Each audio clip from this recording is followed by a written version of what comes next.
Howdy, lieutenants and economists. The most volatile, evil, disgusting things on the planet, humans. If you have a video request, you can always go to assholeconsulting.com. Yeah, I am gonna charge you, kids. And that is the importance of not fucking up. You are such an asshole!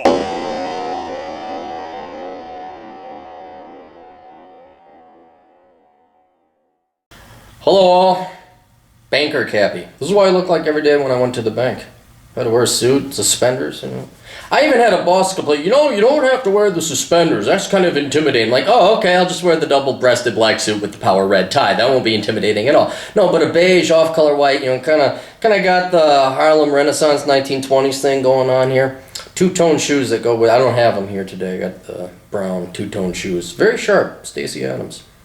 If you're looking out, and now my thing went away. All right, we got a video request. And as always, if you have a video request or a request in general, it could be email, something more private, you don't want it on the internet, and it can be about anything, as long as you pay. Go to assholeconsulting.com, and I will take care of you there. Hi, Aaron. Thanks for your recent videos. I have a new request, repeat customer, smart man. I have a new request for you to talk about whether you think cutting out phone conversation from dating and substituting it with 100% texting, from meeting someone to setting up the dates, etc., hurts the dating dynamics today and takes away a lot of the excitement that previous generations enjoyed. Also, do you think that it hurts and makes them weaker not having to rise to the occasion to pick up the phone and have a live conversation, whether it's to ask a girl out or whether it's simply to talk, and risk not having it go in the right direction? Thanks, and we'll keep him anonymous. So to the first question, let me... Font. What is it? Where is it? Whether I think cutting out phone conversations from dating and substituting it with 100% texting hurts the dating dynamics today and takes away a lot of the excitement. Yeah, it does take away the excitement because you don't have to go up to a girl and ask her out anymore. Now, there is, of course, always approaching at bars, which still takes a cold approach, or you're at school or whatever, so you do have to ask. But I remember, of course, back in the days in the 80s, you had to pick up the phone, you had to call, heck, and then voicemail, and then the parents would answer because, you know, you're in high school or whatever. That was an experience I think every man should have, but I don't know if that's completely gone. Inevitably, you do have to approach the girl, but picking up the phone and being able to chit-chat and talk, that's a vital skill to have, because in the end, you got to do that anyway. This is not a relationship.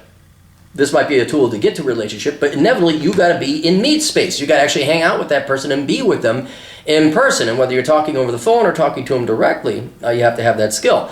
But now let me, before we besmirch texting too much, I will say it both hurts and harms, or helps and harms. In terms of helping, it's easier. A huge advantage of texting was, well, when email came around, it's the same advantage. You could craft very carefully what you wanted to say, be charismatic, choose your words precisely and carefully, so you weren't on the spot. That helps men a lot too. You're not as emotionally invested. You're going to get rejected the majority of times. So if it's just a texting or something like, she didn't text me or whatever, you're not going up there in person. I mean, it's no different than like, I gotta break up with someone. Well, you break up with them over text or Facebook or the phone? No, you gotta do it in person. If you have respect for somebody, you do it in person. So doing it over text though, or Telegram, or a smoke signal, that's a lot easier. So on the beginning side of the relationship, not the ending side of it, it makes things a lot easier. But it does help with your writing. It absolutely does, and it makes you sit and think things through, and that practice of sitting and thinking things through while you're writing, if you practice it enough, you'll become proficient enough at it that you could almost turn that into talking in real live conversation. As I mentioned before, it does hurt because you do inevitably have to talk to the person, and a lot of it's a perfect analogy. It used to be the triple threat, I mentioned it before. The old triple threat was an actor or an actress that could sing, act, and dance, I believe it was. Now the triple threat on social media is someone who can write or blog, podcast, and YouTube.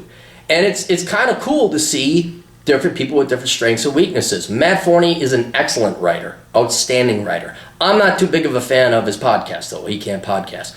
Arini has amazing camera presence for YouTube, but he's also brilliant at writing, and he's almost a triple threat. You know, not a triple threat like me. I mean, No, I'm kidding, but I'm trying to think of who's really good on YouTube but can't write for shit.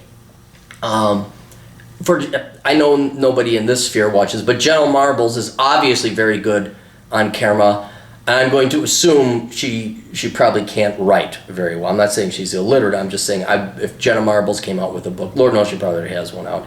I don't know if I would read it, but I can at least appreciate the showmanship and the camera presence that girl has. So when it comes to texting never allows you to develop your phone skills, you could consider that your podcasting skills, your radio skills, and it certainly does not help you with your theatrical skills, your in-person skills, which is verbal communication and then body language and animation and all that. So you can't use it as a crutch. Absolutely, this is a great tool. It's a great tool to get girls. But you do have to get in meat space, and you do have to become an interesting man. You do have to perform on all three levels. Not an option. So does it make men weaker if we were to replace phone conversations with text? Yes, it does, because of the explanations or the reasons I went through before.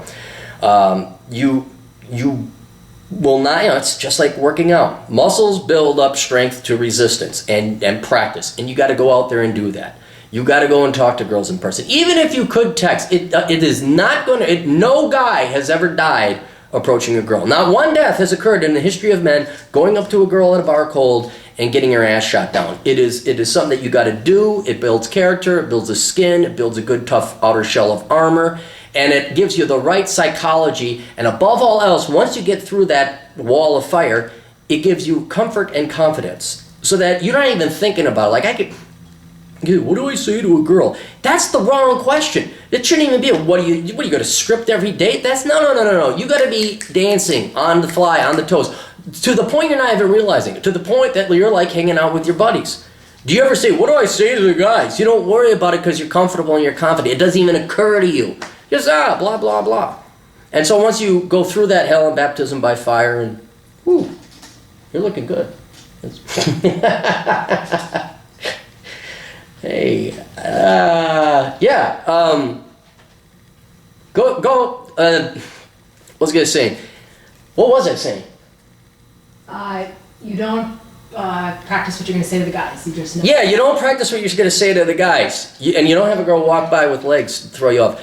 You don't practice what you're saying to the guys. You go hang out, hey, Bobby, what's up, fuck face? Although everyone recommends saying fuck face to your date, but that's to the point you want to get where you're not even thinking about it. And texting, if you use that as a total crutch, or an internet personality, or Facebook, or what, if you use social media, that's like the movie Surrogates. You're not in the real world. You got to get out there in the real world. So, yes, use it.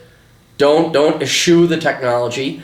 But absolutely, because if you want to get do you want to have sex? You don't have sex over this. You got to be in person with the girl. So unfortunately, to get from point A to point B, you have to be the triple threat of the modern day era. Anyway, hope that helps out all you young kids out there. Toodles.